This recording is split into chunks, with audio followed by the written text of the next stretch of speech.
Assalomu alaykum aziz dindoshlar, 19-darsimizga xush kelibsiz.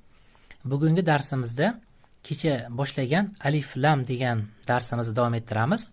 Kecha esingizda bo'lsa, birinchi qismini o'tgan edik. Bugun esa ikkinchi qismini o'tamiz. Yoki bo'lmasa ikkinchi qoida desak ham bo'ladi, chunki kecha biz birinchi qoida bilan tanishgan edik.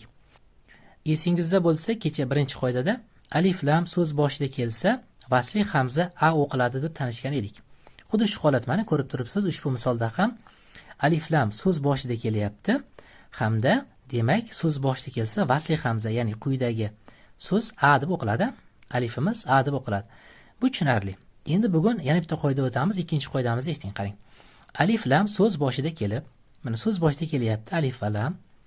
Lamdan keyingi harf, demak bu lam, mana alif lam so'z boshida kelyapti-da, lamdan keyingi harf deganda bu lam bo'ladigan bo'lsa, keyingi harf mana z harfi bo'ladi mana. Chunki bunaqasiga o'qiymiz-da. Shuning uchun lamdan keyingi harf z, oldingisi bu bo'ladi. Tushunarli? Endi boshdan qarasak, alif lam so'z boshida kelib, alif lam so'z boshida kelyapti. Lamdan keyingi harf hozir z harfi mana.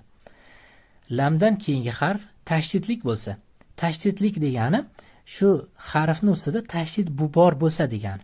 Ya'ni ki mana hozir tashdid belgisi turibdi. Tashdidlik bo'lsa lam o'qilmaydi.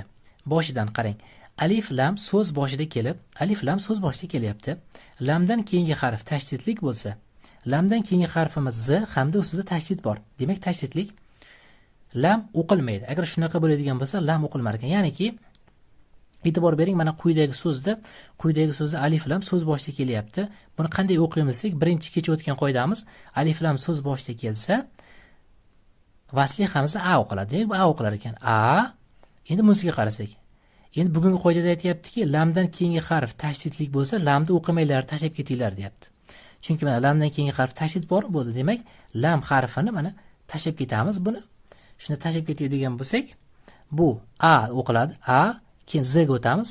Az, zabadu. Tushunarli? Demak, qarang, oson bo'lishi uchun bu qanday o'qiladi desa aytasiz. Birinchi a deb o'qiymiz. Nega a o'qiymiz? Chunki alif lam so'z boshida kelsa, vasli hamza a o'qiladi. Tushunarli? Bu a o'qilar ekan. Lamchi desam, lam o'qilmaydi deysiz. Nega lam o'qimaymiz desak, chunki lamdan keyingi harf tashdidlik bo'lgani uchun lamni o'qimasdan tashlab ketamiz deysiz. Shunda bu a ni o'qiysizda, keyin lamni tashlab ketib, bunga o'tib olasiz mana. Z ga o'tib olamiz. Shunda az, zabadu. Boshdan aytaman, qoidadan qarang. Qanday o'qiymiz siz aytasiz. Birinchi a o'qiymiz buni. Nega? Chunki alif lam so'z boshida kelsa, vasli hamza a o'qiladi. Xo'p, bir a o'qar ekanmiz. Lamni o'qimaymiz deysiz. Nega desam, chunki lamdan keyingi harf tashdidlik bo'lsa, lam o'qilmaydi degan qoidaga asosan o'qilmaydi. Mana alif lam so'z boshida kelib, lamdan keyingi harf tashdidlik bo'lsa, mana lamdan keyingi harfda esa tashdid bor, shuning uchun lam o'qilmaydi. Ya'ni ki mana shu l harfini tashlab ketasiz. Shunda az-zabadu deb o'qiladi. Mana bunda ham qarang. Birinchi bo'lib tahlil qilsak, bu qanday o'qiladi? Alif lam so'z boshida kelyapti. Demak bu a o'qiladi. Bu a ga teng ekan. Endi l ga qaraymiz. L ni o'qilish o'qilmasligini undan keyingi harf hal qilar ekanda. Tashdidlikmi? Bo'ldi, l o'qilmaydi. Shunda a dan to'g'ri s ga o'tib ketamiz. Shunda as-safaru. Tushunarli? Mana a harfidan bunday o'tib s ga kelamiz. Chunki l o'qilmaydi. Umumiy xulosa qilsak, l harfini o'qilish yoki o'qilmasligini undan keyingi harf hal qilar ekanda. Undan keyingi harf ustida tashdid bo'lsa, l o'qilmar ekan. Umumiy shunaqa tushunsak bo'ladi. Demak, alif lam so'z boshida kelgani uchun bu a o'qilar ekan. Keyin shuni yozib qo'yaylik mana. Bu a ga teng bo'lar ekan. Lam esa undan keyingi harfi ustida tashdid bo'lsa, l o'qilmar ekan. Shunda as-safaru deb o'qib ketdik. Bitta ham shu mana. Bu a o'qiladi, chunki so'z boshida kelyapti. Alif lam birga kelyapti, chunki so'z boshida kelgach a o'qilyapti. L nega o'qilmayapti desa, l dan keyingi harf ustida quyidagi tashdid belgisi bo'lgani uchun l ni tashlab ketamiz deysiz. Shunda l ni tashlab ketib, buni a o'qishimiz aniq. Shunda az-zabadu. Bu ham a, l ni tashlab ketamiz, chunki undan keyingi harf ustida tashdid bor deb qisqa qilib aytib qo'ysangiz ham bo'ladi. Bu a o'qiladi, chunki alif lam birga kelyapti. A o'qiymiz. L ni tashlab ketamiz, chunki undan keyingi harf ustida tashdid belgisi bor. Shunda as-safaru deb o'qirasiz. Endi qarangda, hozir kechagi qoida bilan bir taqqoslab ketaylik, shunda adashmaysiz. Qarang. Kecha o'tgan darsimizda mana buni o'qidik. Masalan, al-kitabu. Nega l ni o'qidik desa, chunki l dan keyingi harfda tashdid yo'q bo'lgani uchun l o'qiladi. Agar l dan keyingi harfda mana bugun o'tganimiz tashdid belgisi bo'lsa, l o'qilmaydi. Mana qarang farqini. Masalan, mana kechagida al kitabu. Nega l o'qilyapti desa, chunki undan keyingi harfda tashdid belgisi yo'q. Tashdid belgisi yo'q bo'lsa, l o'qiladi. Tashdid belgisi bor bo'lsa, l o'qilmaydi. Umumiy holatda shunaqa tushunsak bo'ladi. Shunda buni boshdan o'qib ko'rsak, az-zabadu, as-safaru. Tushunarli? Demak, l dan keyingi harfda tashdid belgisi bo'lsa, l o'qilmar ekan. L dan keyingi harfda tashdid belgisi bo'lmasa, kecha o'tganimiz bo'yicha l o'qilar ekan mana. Umumiy shunaqa xulosa qilsak ham bo'ladi. Bunda tashdid yo'q, shuning uchun l o'qilyapti. Al kitabu, mana k ustida. Bu yoqda esa l dan keyingi harfda tashdid bo'lgani uchun l o'qilmaydi. Shunda as-safaru. Tushunarli? Menimcha tushunarli deb o'ylayman. Hozir yana Qur'oni Karimdan misollar ko'ramiz, shunda yana ham yaxshiroq tushuna olasiz. Mana e'tibor bersangiz, mana bugun o'tgan qoidamiz so'z boshida kelsa deganda, mana oyat boshida masalan, mana 2 raqami turibdi, mana boshida kelyapti. Masalan, bu so'zni boshi mana bunday boshdan ketyapti-da, bu bo'lmaydi bunisi, chunki bu boshida emas. Mana boshi aynan shu yerdan boshlangani bosh hisoblanadi yoki maytdan boshlangani mana boshi. Demak, mana quyidagi misolda o'qisak, mana birinchisi vasli hamza, o'zini mana belgichasi ham kelyapti suvda. Vasli hamza hamda lam, alif lam ya'niki birga kelyapti degan bo'ladi. Alif lam so'z boshida kelsa, vasli hamza a o'qiladi degan qoidani o'tdik. Birinchi qoidamiz to'g'ri. Alif lam so'z boshida kelsa, vasli hamza a o'qiladi. Demak, bu a o'qilishi aniq bo'ldi. A. Endi e'tibor bersangiz, l bu. Mana qarang, ataylar buni kul rangda berilgan, o'qilmaydigan ranglarida kul rang bilasiz. Endi nega bu o'qilmayapti desa, chunki bizda ikkinchi qoida, bugun o'tgan qoidamizga ko'ra, lamdan keyingi harf tashdidlik bo'lsa, mana lamdan keyingi harf tashdidlik bo'lsa, lam o'qilmaydi. Shunchaki buni ar, ro, bu h bug'uq bilasiz, bu m, a, cho'ziq bor, ma, buni o'tdik cho'zish belgilarida. Shunda ar-rohmani. Ko'rdingizmi? Mana o'qiy oldik. Demak, boshdan sintez qilamiz. Alif lam so'z boshida kelsa, vasli hamza a o'qiladi hamda lamdan keyingi harf tashdidlik bo'lsa, lam o'qilmaydi. Shunda ar-rohmani. Tushunyapsizmi? Mana shu holatda o'qiyasiz. Sizga yana uyga shu bo'ladi. Xuddi shunaqa so'z boshida kelgan so'zdan mayli ikkita topib kelsangiz bo'ladi. Ikkita topib Qur'onni yozib kelasiz. Mana e'tibor berasiz, bu Qur'onni o'qish juda ham oson, chunki mana ko'rib turibsiz, o'zi rangida berib qo'yibdi. Ham buni ajratish yana bitta yo'li, ostida ham ustida ham hech qanaqa belgi yo'q. Biz aytgan edik, har bir harfning ostida yoki ustida qanaqadir belgi bo'lishi kerak. Agar ostida yoki ustida qanaqadir belgi bo'lmasa, qaysidir qoidaga ishora qiladi degandik. Hamda mana bugun o'tgan ikkinchi qoidamizga asosan lam o'qilmaydi, chunki o'zidan keyingi harfda tashdid bor. Tashdid bo'lgani uchun lam harfi o'qilmaydi. Bu nega o'qilyapti desa, chunki alif lam so'z boshida kelsa, vasli hamza a o'qiladi.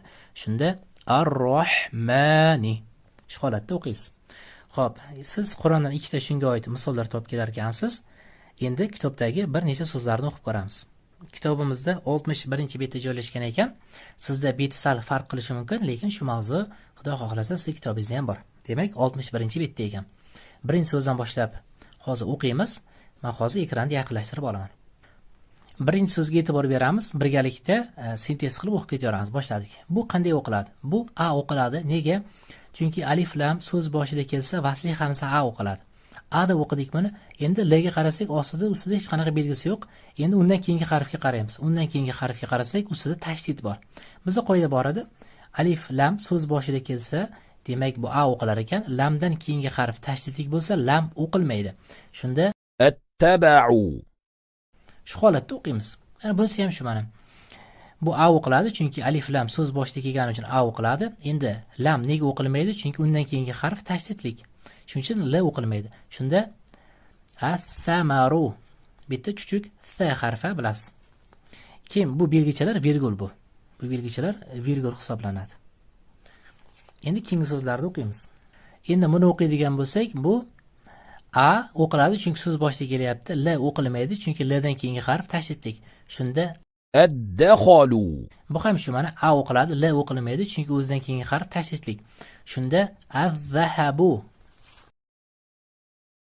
Bunda ham bu a o'qiladi, chunki so'z boshida kelyapti. A l o'qilmaydi, chunki l dan keyingi harf tashdidlik. Shunda ar-ro sodu. ar-rasodu.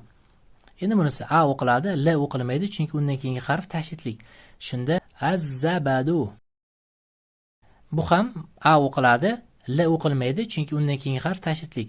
Shunda as-safaru. Bu a o'qiladi, chunki so'z boshida kelyapti, l o'qilmaydi, chunki undan keyingi harf tashdidlik. Shunda ash-shajaru. Birinchi a o'qiladi, keyin l o'qilmaydi, chunki l dan keyingi harf tashdidlik. Shunda as-safaru. Bunda ham shu, bu a o'qiladi, chunki so'z boshida kelyapti, l o'qilmaydi, chunki l dan keyingi harf tashdidlik. Shunda الضرر bu birinchi a o'qiladi, l o'qilmaydi, chunki l dan keyingi harf tashdidlik. Shunda at-talabu. At-talabu. Bunda ham birinchi bu a o'qiladi, l o'qilmaydi, chunki undan keyingi harf tashdidlik. Shunda الظفر mana bunda ham yaxshi e'tibor berishingiz kerak. Bu a o'qiladi har doimgidek, bu l bu o'qilmaydi. Chunki undan keyingi l harfi tashdidlik. Shuning uchun bu l ni o'qimasdan bularga o'tib ketamiz. Ikkalasi ham l ekan. Qarang, allahabu. Allahabu. Hamda bizning oxirgi so'zimiz bu a o'qiladi, l o'qilmaydi, chunki undan keyingi harf tashdidlik. Shunda an-nasabu. An-nasabu. Shu holatda o'qiverasiz. Qoida qiyin emas ekan. Bugun o'tgan ikkinchi qoidamiz. Demak, bu birinchi a o'qilar ekanda, bugun o'tgan qoidamiz bo'yicha lam harfi o'qilmar ekan. Nega? Chunki lam harfidan keyin tashdid kelib qolsa, lam harfini tashlab ketamiz ekan. Umumiy qoidani mohiyati shunaqa deb tushunsangiz ham bo'ladi.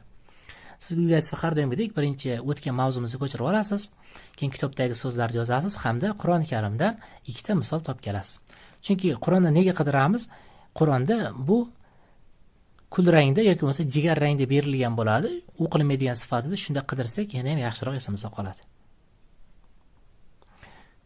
Shu bilan keyingi darsimiz yana 2 kundan keyin soat 5:00 da bo'ladi.